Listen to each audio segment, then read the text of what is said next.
Hello, welcome to video 2 of World War II. So, we had talked about the rise of Nazism and fascism and Stalin in the Soviet Union and the um, Spanish Civil War. Now, let's kind of get back to Europe and the buildup. First, we're going to kind of talk about the years from 1933 to 39. Hitler wanted to build an Aryan society. As I mentioned, he thought he was threatened by inferior Slavs to the east. He wanted his Lebensraum. He believed that national power was based on land that was occupied. In Mein Kampf, Hitler promised a move to the east, believed the Russian Revolution had left the east open to conquest, believed Russia had been strong only because the czars were German, which isn't true except for Catherine. Um, Once conquered, he believed that the Bolsheviks were weak because they were Jews. Jews get blamed for everything. Once conquered, the Russian lands could be colonized by German peasants and would use some of the Slavic population as slave labor. He believed that Germany had to prepare for an inevitable war with the Soviets, but there was no timetable for these goals. Ultimately, Hitler is an opportunist. He would make compromises when necessary, but would always return to his goals. He was ultimately pushed by his belief that only he could accomplish the goals. I think he had some sort of health scare, so he kind of got going. So, in 1933, when Hitler became chancellor, Germany's position was relatively weak in Europe. The Versailles Treaty had created a demilitarized Rhineland. Germany had been limited to 100,000 soldiers, no air force, a limited navy, but they did have some advantages. They had the second largest population and a great industrial capacity.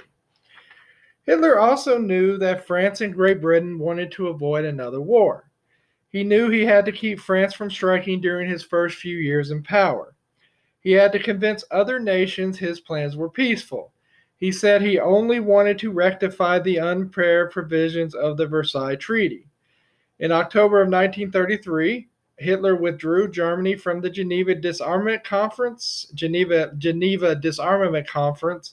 and the League of Nations. He said this was done to show that the German people that no one controlled them. By 1935, Hitler believed he could break provisions of the treaty without serious opposition. He announced publicly on March 9, 1935, the creation of his new air force, the Luftwaffe. 1 week later, he introduced a military draft that would expand the military from 100 to 550,000.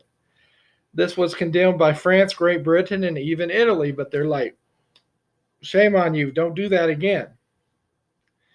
In fact, Great Britain actually began to accept Germany's right to rearm. They signed the Anglo German Naval Pact on June 18, 1935. Germany was allowed to build a navy 35% the size of Britain's navy and gave them equality in submarines. This begins the policy known as appeasement. Many believed that a strong Germany could stand against Soviet communism, so they thought, what the heck, maybe they could use Hitler.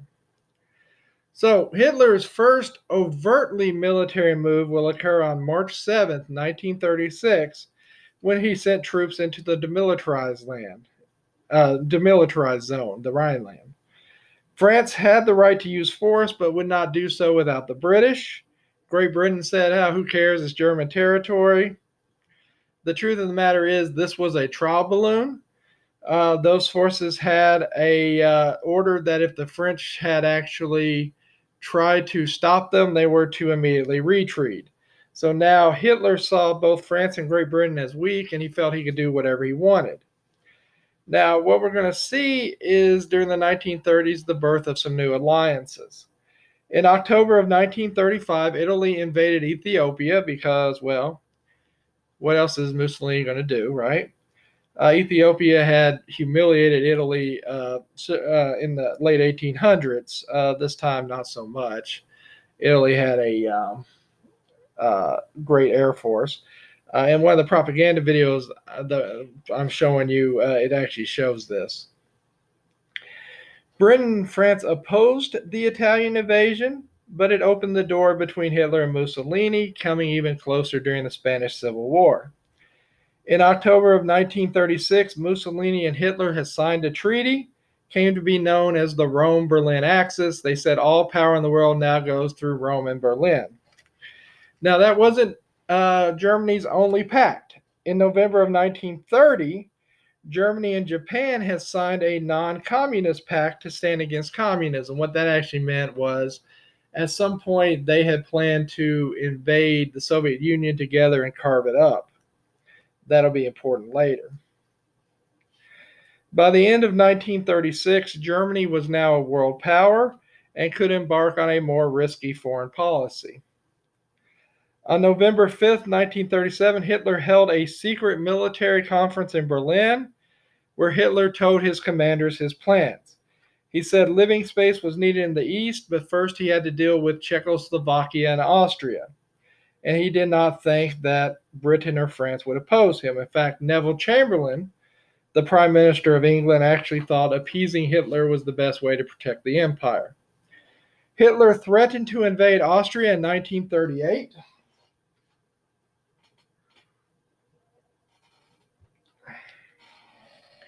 The Austrian chancellor said, whoa, hold on now. You don't have to do that. He resigned. He put Nazis in charge of the government.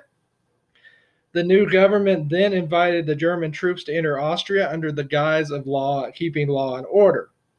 On March 13, 1938, Hitler annexes Austria. Great Britain acknowledges the move. They're like, whatever, y'all speak German.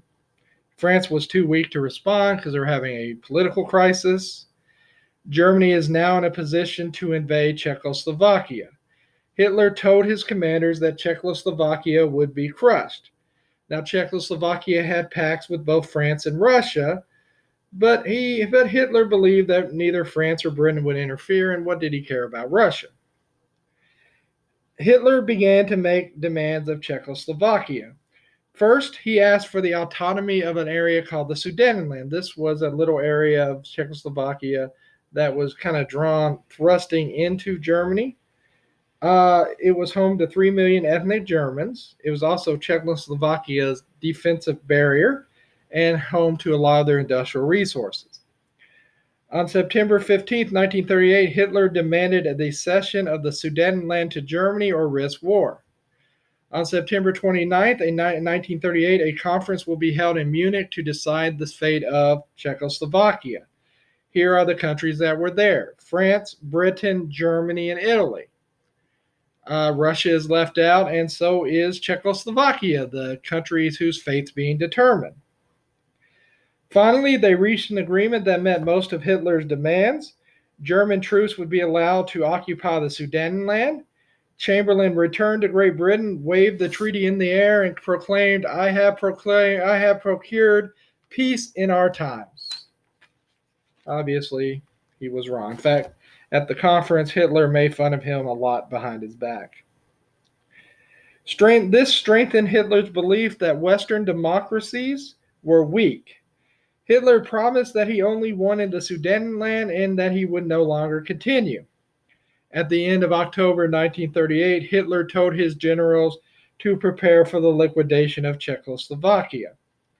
He fostered disorder in Czechoslovakia and used it as an excuse to invade.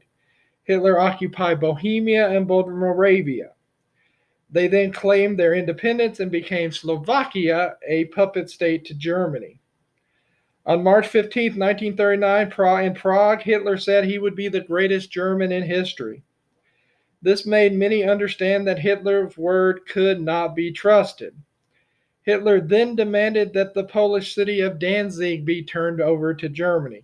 What happened after the war is Poland received a lot of German territory, including the city of Danzig, because Poland did not have a port city. So basically, the Treaty of Versailles gave Poland that city. Germany was very upset about that. Now, Britain promised to protect Poland if invaded. France and Britain even began negotiating with Joseph Stalin of the Soviet Union to contain Germany, but there was too much mistrust for any of that to happen. Hitler believed that the West would not go to war over Poland, and ordered his generals to begin an invasion of Poland in September of 1939. And shocking the world, Hitler himself negotiated a non aggression pact with the Soviet Union, meaning they said they would not attack each other. And in fact, they shocked the world with that announcement on August 23rd, 1939. Now, what this treaty actually did is it created spheres of influence in Eastern Europe. Finland, Finland, Estonia, Latvia, and Lithuania, as well as Eastern Poland, would be given to the Soviet Union, while Germany would take Western Poland. Germany was now free to attack Poland. On September 1st, Germany invaded Poland. On September 3rd, Britain and France declared war on Germany. On September 17th, Soviet forces occupied Eastern Poland. World War II in Europe has begun. Just like that.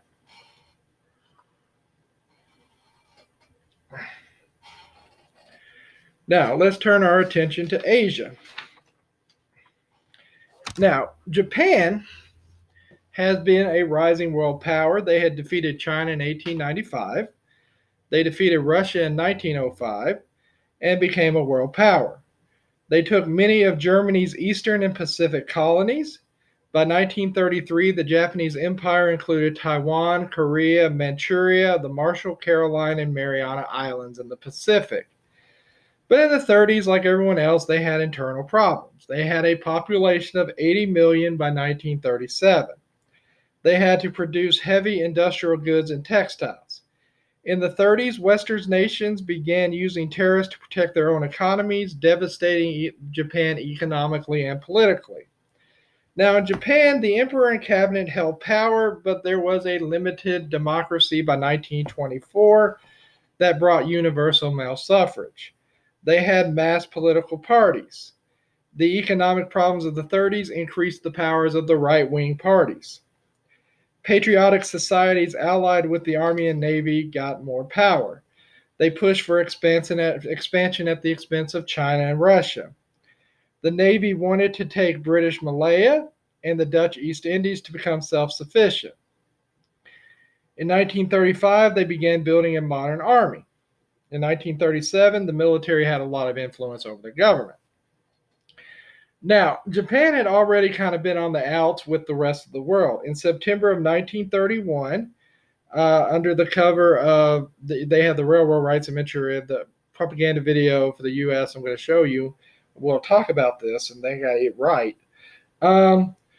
They had the railroad rights to Manchuria. They snuck in a bunch of soldiers to take over Manchuria. They took Manchuria for its natural resource. Manchuria is right above the Soviet Union. The League of Nations condemned this seizure, so Japan just got up and left the League. They consolidated their hold on Manchuria and renamed it Manchukuo, which sounds like a Pokemon.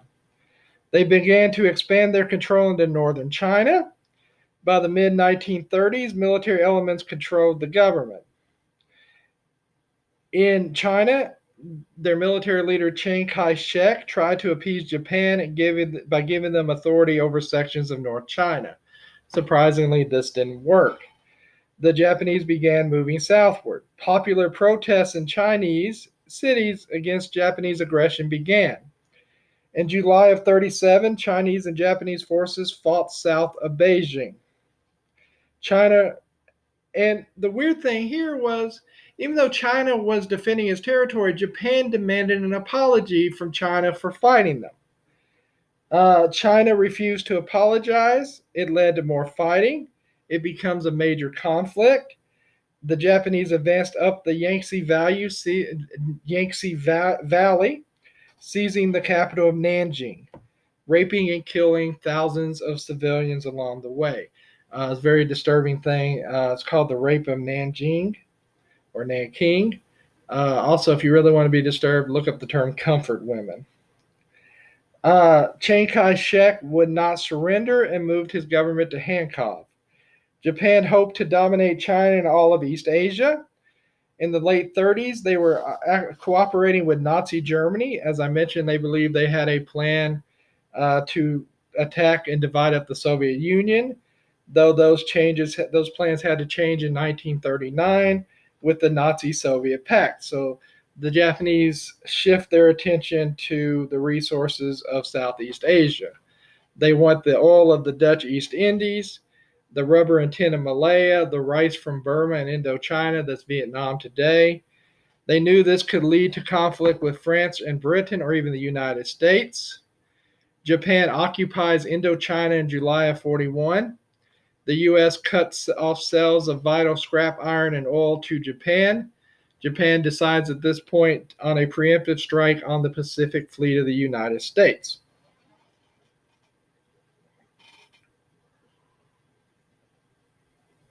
All right. We'll get back to that. Let's talk about Europe. After invading Poland, Hitler expected his generals to act without pity. Victory was all that mattered. He said to keep going until the annihilation of Poland. Hitler unleashed Blitzkrieg, lightning war. These were quick and efficient German attacks using panzer divisions. A panzer division was made up of 300 tanks and the necessary supplies and support. He also used the airplane. They quickly broke through the Polish lines. Of course, the Polish actually still had, horses in their cavalry.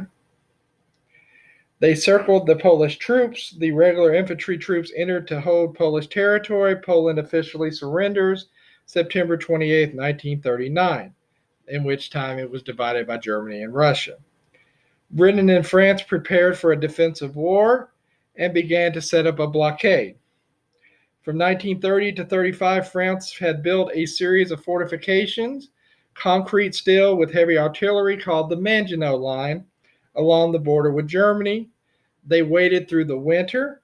Hitler begins his attack on the west on April 9, 1940, unleashing Blitzkrieg in Denmark and Norway. On May 10th, he attacked the Netherlands, Belgium, and France, attacking through Luxembourg and the Ardennes Forest, bypassing the Maginot Line. The French and British did not expect that. Panzer divisions broke through the French lines and went across northern France. They split the Allied army, trapping some French troops and the entire British force on the beaches of Dunkirk. British officials were forced to rescue their troops using hundreds of troops, and small boats ferried the troops across the channel. All told, they evacuated 330,000 soldiers, which is actually pretty impressive, but the war isn't going your way when the best thing you've done so far is retreat.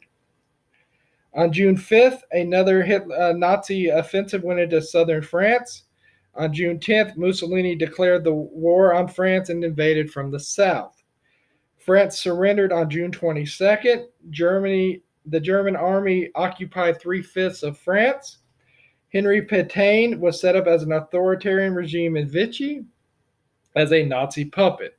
Sad thing about Henry Pétain is he was one of the great heroes of the First War for France.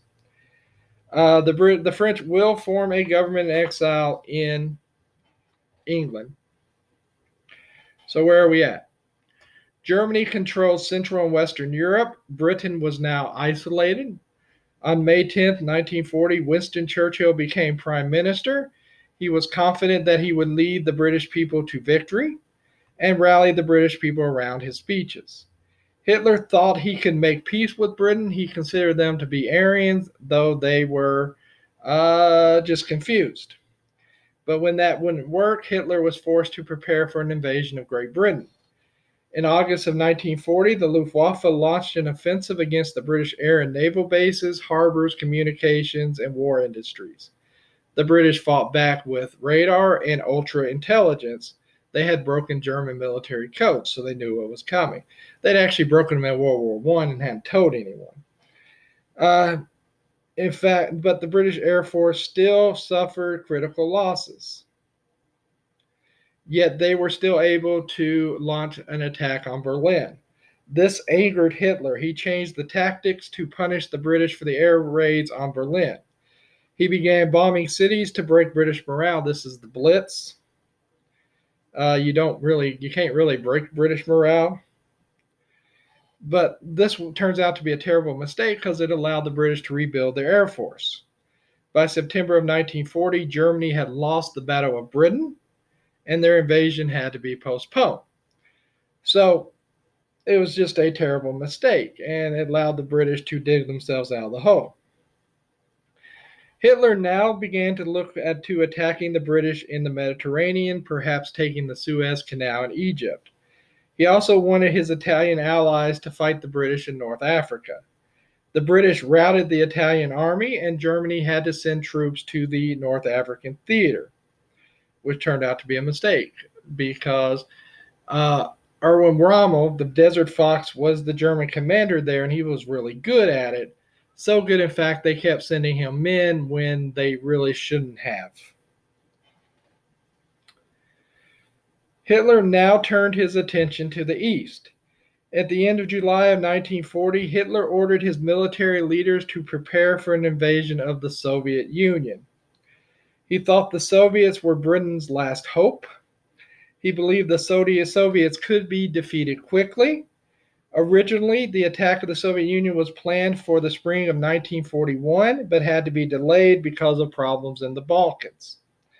This was due to Italy's invasion of Greece that went so badly that the Germans had to seize Yugoslavia and Greece in April to secure their flank.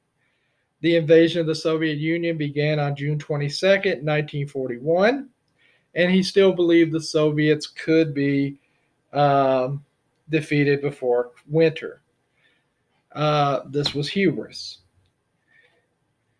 The Germans attacked along an 1,800-mile front, taking the Soviets and Stalin by surprise. In fact, some people think there's a real good movie called Stalin. You should check it out. It's a very good psychological look at him. He may have had a mental breakdown, disappeared for a couple of weeks.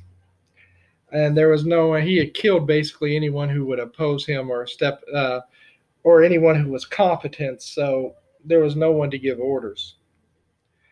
So they attack along an 1,800-mile front. They advanced quickly, capturing 2 million Soviet soldiers. One group swept through the Ukraine, a second besieged Leningrad, and a third came within 25 miles of Moscow. Leningrad is St. Petersburg today. Winter came early, and the Soviets began to resist. The German army was first forced to halt. Stalin began to move his forces to engage Germany. Because see, what Stalin thought was happening was that he knew about the the German-Japanese pact. So he had to send a lot of troops over to the coast to guard against an invasion from Japan. Well, in December of 1941, that becomes moot, and so he's able to move his forces to fight the Germans. On December 7th, 1941, a day that will live in infamy, Japanese aircraft attacked the American naval bases at Pearl Harbor. Other units attacked American interests in the Philippines and began advancing toward British Malaya. On December 8, 1941, the U.S. declared war on Japan. On December 11th, Hitler declared war on the United States, even though he didn't have to. I've asked a military historian why he did this. He couldn't come up with a good answer. He did try to take it back the other day. Only thing I can really figure is, according to Hitler, there was really nothing he admired about the United States. We were a mongrel nation. He did say that there was one thing that he did admire about us, and that was how we dealt with our native population. So he was a big fan of our genocide. So Hitler does try to take it back, but we accept it, and we're going to talk about that here in a minute, why it was so important for FDR to be able to fight in Europe.